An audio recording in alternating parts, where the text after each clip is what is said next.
Tea roast செய்ய போகிறோம். அதுக்கு உப்பும் மிளகாத்தூளும் போட்டு வச்சுருக்கேன். கணக்காக போட்டுக்குங்க. அரைச்ச தூளும் போடணும். அதுக்கு பிறகு தயிரை போட்டுக்கிறேன். அந்த தயிர் போதும். இப்போ இஞ்சி பூண்டு கொஞ்சம் போட்டுக்கிடுவோம். பேஸ்ட்டு நல்லா பேஸ்ட்டு அரைங்க முடிஞ்சால். எனக்கு அரைக்க முடியலை, சுமாராக அரைச்சி போட்டிருக்கேன். கொஞ்சம் சீரகத்தூள் போட்டுக்குவோம். இப்போ நல்லா மிக்ஸ் பண்ணி ஒரு ஹவர் வச்சாலும் நல்லா தான்.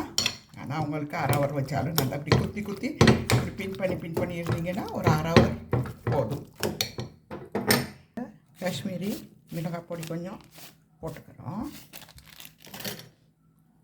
இதோட தேசிக்காய் புளிஞ்சு விட்றோம். ஒரு அரை தேசிக்காய் போதும். கொஞ்சம் அரை தேசிக்காய் போதும்.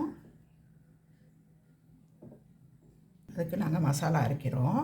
மல்லி, காஞ்ச மிளகாய், சீரகம், பட்டை ஒரு துண்டு, சோம்பு இதெல்லாம் போட்டு நாம் வறுத்துக்கிடுவோம்.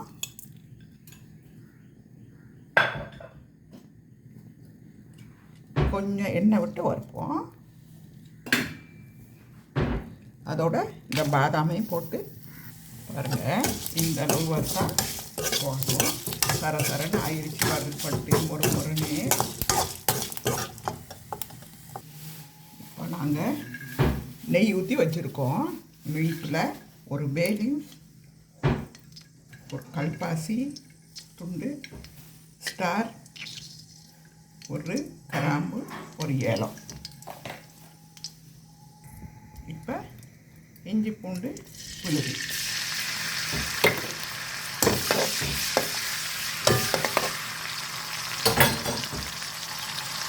இப்போ வெங்காயம் நல்லா வரும். இப்போ ஃப்ரெண்ட்ஸ் இப்படி கட்டாச்சு. இன்னைக்கு ஃபோன் கொஞ்சம் குழப்பம் பண்ணுது. ஸ்டாண்ட் வந்து நிற்கிதில்ல. ரைட் ஃப்ரெண்ட்ஸ், இப்படி போட்டாச்சா போட்டுட்டு கொஞ்சம் மஞ்சத்தூள் போட்டுக்குவோம். மஞ்சத்தூள் போடல.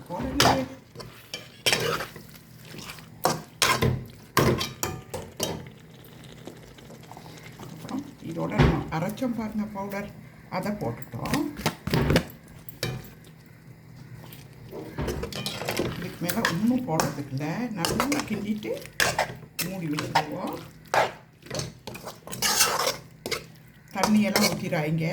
இந்த இதிலே அப்படியே ரோஸ்ட் ஆகி வரும். அதில் தண்ணியில் இந்த அளவுக்குள்ள ஆஃப் பண்ணுறேன்னா ஆஃப் பண்ணிடுங்க. கொஞ்சம் கிரேவி மாதிரி இருந்தால் இன்னும் ரோஸ்ட் ஆகணும்னா கட்டிஸோட ரோஸ்ட் ஆக மட்டும் வச்சுருங்க. இப்போ நாங்கள் கசூரி மேத்தி போடுறேன். போட்டு நாங்கள் ஆஃப் பண்ணுறோம். லைக் பண்ணுங்கள், சப்ஸ்கிரைப் பண்ணுங்கள், ஷேர் பண்ணுங்கள் ப்ளீஸ்.